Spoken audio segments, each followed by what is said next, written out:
Olá pessoal, tudo bem com vocês? Eu sou o professor Alberto Veras e em nossa aula de hoje vamos examinar a uso capião de bens móveis. Isso mesmo, meus amigos, os bens móveis também podem ser usucapidos. Dessa forma, vamos estudar as teorias da posse, ou seja, a teoria subjetiva e a objetiva, e ainda todos os requisitos necessários para que esses bens sejam objetos da uso capião. Examinaremos ainda a uso capião sobre bens objeto de furto ou de roubo. Então vamos lá. Inicialmente devemos saber que a uso capião se trata de uma forma de domínio de posse, desde que sejam preenchidos alguns pressupostos legais. Ela pode ocorrer tanto em bens móveis quanto em bens imóveis, devido à utilização do bem por determinado tempo, contínuo e incontestadamente. O nosso Código Civil, em seus artigos 1260 e 1262, trata da aquisição originária da propriedade de coisa móvel. E eu vou deixar bem claro para vocês que existem duas formas da uso capião de bens móveis, a ordinária e a extraordinária.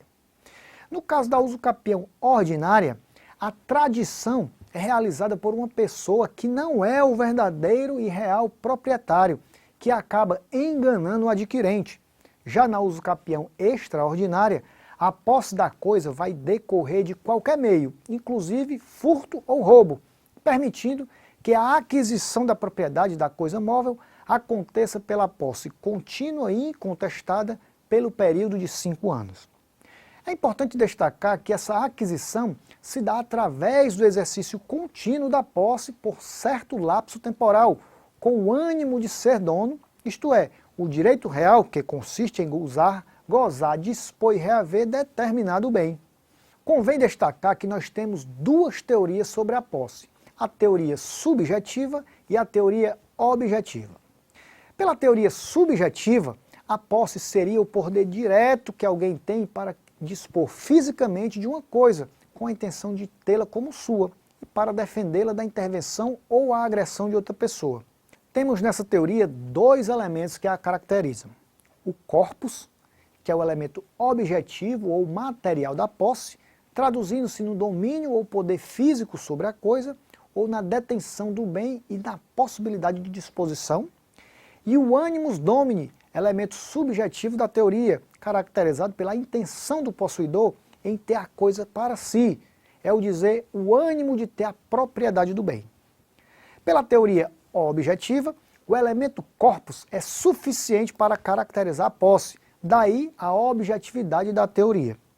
Por essa teoria, o animus constitui elemento implícito do poder de fato exercido sobre a coisa, ou seja, o corpus. O nosso Código Civil adotou a teoria objetivista e dessa forma, se observarmos o artigo 1196, veremos que possuidor é todo aquele que tem de fato o exercício pleno ou não de algum dos poderes inerentes à propriedade.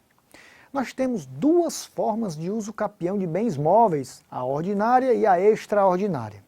Na extraordinária está prevista no artigo 1260 do Código Civil.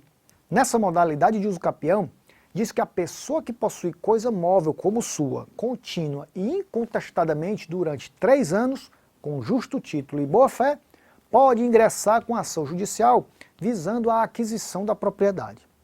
Já a extraordinária, elencada no artigo 1261, diz que se a posse da coisa móvel se prolongar por 5 anos, produzirá uso capião independentemente de justo título ou boa-fé. Quanto aos requisitos, podemos dizer que na uso capião ordinária de bens móveis deve-se observar o seguinte: posse mansa e pacífica, que é aquela exercida sem interrupções e sem ter sido desafiada, lapso temporal de 3 anos, boa-fé, que é aquela subjetiva, consistente no desconhecimento ou a ignorância sobre a existência de um vício ou um defeito que impede a aquisição da propriedade, e o justo título, que é todo documento que, em tese, seria apto a permitir a transmissão da propriedade de um objeto ao seu adquirente. Por outro lado, na uso capião móvel extraordinária, os requisitos são os seguintes: posse contínua e incontestada, que é aquela exercida sem interrupções e sem ter sido desafiada. É a chamada posse mansa e pacífica. E a posse por 5 anos. Meus amigos, é importante que vocês saibam que, enquanto na uso capião ordinária há a tradição feita por quem não é o real proprietário, enganando o adquirente, na uso capião extraordinária, a posse da coisa pode decorrer de qualquer meio, inclusive o furto ou o roubo. Ora, haverá uso capião ordinária de um bem móvel quando alguém o possuir como seu, ininterruptamente e sem oposição durante 3 anos. Mas cuidado, pois não basta a posse, e esta, além de ser contínua e pacífica, deverá ser exercida com animus domini, baseado em justo título e boa-fé. Já ocorrerá uso capião extraordinário de bem móvel quando houver posse ininterrupta e pacífica pelo decurso do prazo de 5 anos, sem ser preciso se provar justo título e boa-fé. Outro ponto importante que vocês precisam saber é que se aplicam também ao uso capião de imóveis as causas que impedem, suspendem ou interrompem a prescrição. Para finalizarmos essa aula, é importante que examinemos a uso capião sobre os bens objeto de furto e roubo. Isso mesmo, meus amigos. A uso capião extraordinária beneficia a posse do ladrão e do descobridor de coisa perdida. É importante que vocês fiquem atentos à jurisprudência, pois inicialmente o entendimento era de que a uso capião de bem móvel proveniente de furto ou roubo não seria possível, especificadamente em razão da origem ilícita da coisa. Então o furto se equipara ao vício da clandestinidade, enquanto que o roubo se aproxima do vício da violência, pelo menos inicialmente, até que cessados, não induzem em posse. Vamos observar um exemplo para vocês entenderem melhor. Um assaltante que furta está praticando atos de clandestinidade e não pode ser considerado possuidor, mas mero detentor, até que as circunstâncias façam presumir que o proprietário ou possuidor esbulhado não ignora a subtração da coisa e o agente que a subtraiu. Na medida que o assaltante esconder o produto do crime, ou seja, o objeto móvel subtraído, não pode ser considerado possuidor. Devemos seguir a mesma análise ao crime de roubo, pois devido à violência para a subtração da coisa, é forçoso concluir que ela se mantém em poder do assaltante em razão de atos de clandestinidade. Mas cuidado, pois nós teremos 2 situações.